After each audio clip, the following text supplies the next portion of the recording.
Guys, Puppy's World, doing an update on the T7 Little Bear tube, phono, amplifier, and hi-fi auxiliary preamplifier. New, it was made in China and came like this. It actually came from China. Came pretty quick though, 2 days. So, I've got the auxiliary 3.5mm plugged in to an Audio Quest.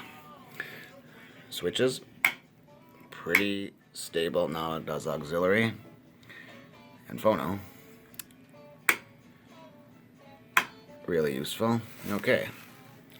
Chassis and build quality of it. With the brushed aluminum face, it's going to match my equipment very well. It'll match what I'm trying to do very well.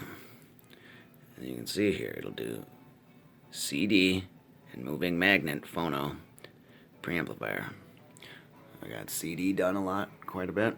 And then I got moving magnet phono done quite a bit. And just that setup over there, that's a Technique's, not an Audio Technica. And I've got an upgraded rubber platter on him. Some other upgrades too. A little balance weight in the center of the records too makes a difference. But okay, back to the Little Bear. Gold-plated inputs, as you can see. That is very useful. Now I'll pull out the auxiliary 3.5mm here and show this. So external power supply I like. Here are the tubes that came with it. Of course, they are wrapped individually, not individually, but separated in the bubble wrap here. And it came with a backup tube.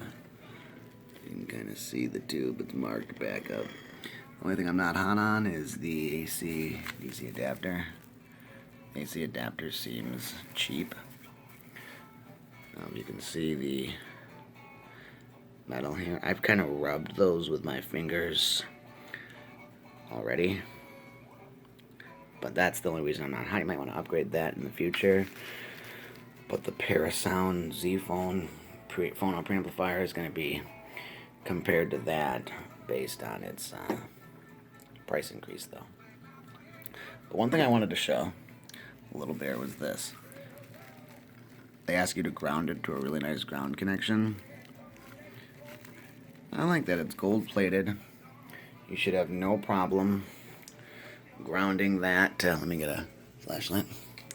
Grounding that to something like this. Right there. You should have no problem grounding that to that. With the Audio Quest connections running into it, I think we'll have no problem. Now to look at the tubes really quick. I don't want to touch it just yet, as I'll put it in, but I'm not going to put it in holding a frickin' phone or camera. See, so there we've got our tube. One of them, obviously two go in there, and then a backup tube. Now it did not tell us or indicate or say we'd be getting a backup tube, so that's a plus for Little Bear. Yeah, got a backup tube. That's amazing. So, one of the things I wanted to show really quickly, rubber feet. And so I think it's going to look really nice with our equipment. Just kind of sitting right there once the two tubes are put in. We've got all good Audio Quest gold-plated connections running, grounded, and then all Audio Quest in and out minimum. I think we'll have no problem. So we'll do a real-world scenario update. Like I said, not hot on this guy.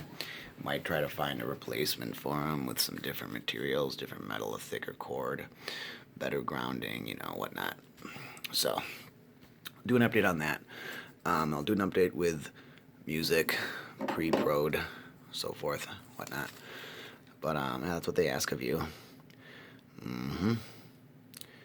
Yeah. Well, I'll have an update. Thanks, guys. And by the way, the Mr. Coffee cup warmer for $10 I recently got is keeping the bottom portion of your coffee Yeah, at about 165 degrees. So my issue of having coffee and frothing the milk up and having an extremely good cup of coffee, but then as soon as it gets down to the bottom, having cold, problem gone. Solved. $10, Amazon, Mr. Coffee, made in Boca Raton, Florida, USA. Not gonna have a problem with it, guys. It's gonna last. All right, Little Bear. We'll have an update on Little Bear. Thanks. All right, shout out to Bob. Thank you, sir.